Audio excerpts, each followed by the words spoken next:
হাতটা ধরে সাইজা গুইজা আপনার মেয়েটা আপনার ঘর থেকে বের হয় প্রতিনিয়ত, আপনি বুঝেন না এই অসভ্য মেয়ে কারে দেখাইবার জন্য 1 ঘন্টা লাগাইয়া সাজলো, আর এই অসভ্য মেয়ে রাস্তার কারে দেখাবে? আপনি বাস বুঝেন না, আপনি ললিপপ খান, আপনি বইয়া সিরা সাবান,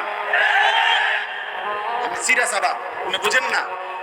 আমনের বেডি 1 ঘন্টা লাগাইয়া সাইজা টাকা আমনের, কাপড় আমনের, মেকআপ আমনের, পাউডার আমনের, ফেয়ার এন্ড লাভলি আমনের, টাকা সব আমনের, রংসায় অটো ড্রাইভার, রংসায় সিএনজি ড্রাইভার, রংসায় রাস্তায় খাড়াইয়া মতে এমন অসভ্য বখাটে দুশ্চরিত্র যুবক আপনার বেটিরে দেখে আর টিটকারি মারে।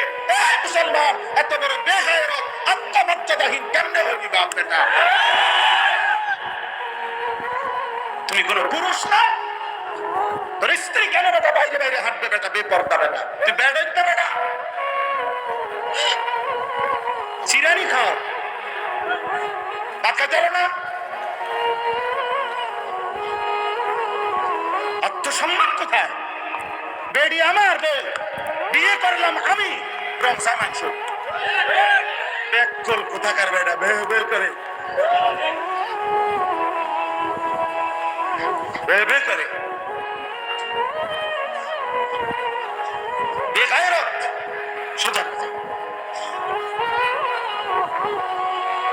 বেগায় আত্মসম্মানহীন, এটা স্পষ্ট কিতাবের কথা। আমার কাছে মোটা কিতাব আছে, ওয়ালা তাকরাবুজ জিনা, এই কিতাবের নামে এটা আরবি কিতাব, ওই কিতাবে আছে ওই পুরুষ আত্মসম্মানহীন, ওই পুরুষের আত্মমর্যাদা নাই, আত্মসম্মান বলতে প্রেস্টিজ নাই ওই পুরুষের, যার স্ত্রী এবং কন্যা বেপরোয়া।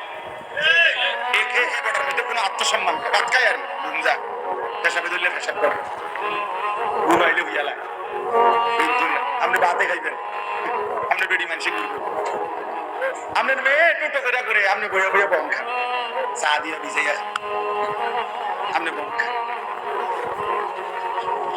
আমরা গপ মারে চা দোয়ানে বইয়া গপ। আল্লাহর রহমতে আমরা 3 ফুট বিদেশ, বুঝছি তো কিছে 3 ফুট বিদেশ হলে কিছে, হ্যাঁ হুজুর আমরা আল্লাহর রহমতে একটা বিল্ডিং করছি, 4টা রুম, 2টা বাথরুম সহ টাইলস। আল্লাহু আকবার, কত বড় নিয়ামত, বাথরুমে টাইলস।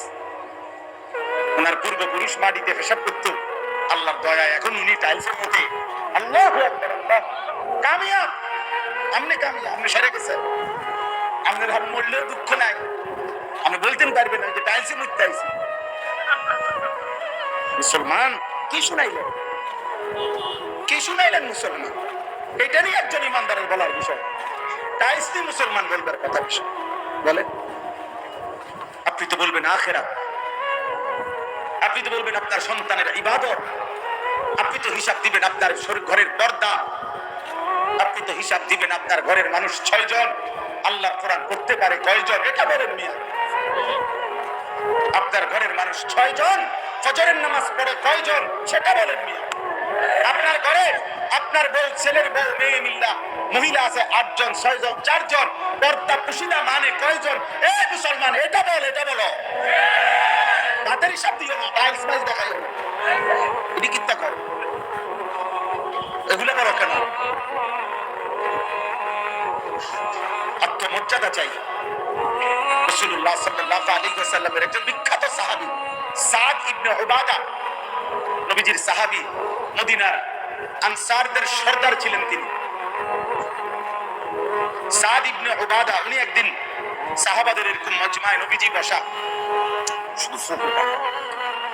আচ্ছা কামরা কিছু, সাদ ইবনে উবাদা এই সাহাবী বলতেছিলেন, ইয়া রাসূলুল্লাহ সাল্লাল্লাহু আলাইহি ওয়াসাল্লাম, লাউ রাআইতু রাজুলান মা ইমরাআতি লাদারাবতুহু বিসাইফ। সাহাবী নবীজির সামনে বললেন, ইয়া রাসূলুল্লাহ, আমি যদি 1 মিনিটের জন্য কোনদিন কোন পরপুরুষ বেগানা পুরুষকে আমার স্ত্রীর সাথে দেখি কথা বলতে অথবা দাঁড়িয়ে থাকতে, লাদারাবতুহু বিসাইফ, তরবারির 1 কোপ দিয়ে তার কল্লা ফেলাই। আচ্ছা, উপস্থিত সাহাবীরা তৎক্ষণাৎ এই নবীজির এই সাহাবীর এই কথা শুনে ওনারাও বলে উঠছেন আল্লাহু আকবার। হাদিসে আছে ওনারা সবাই বলে উঠছে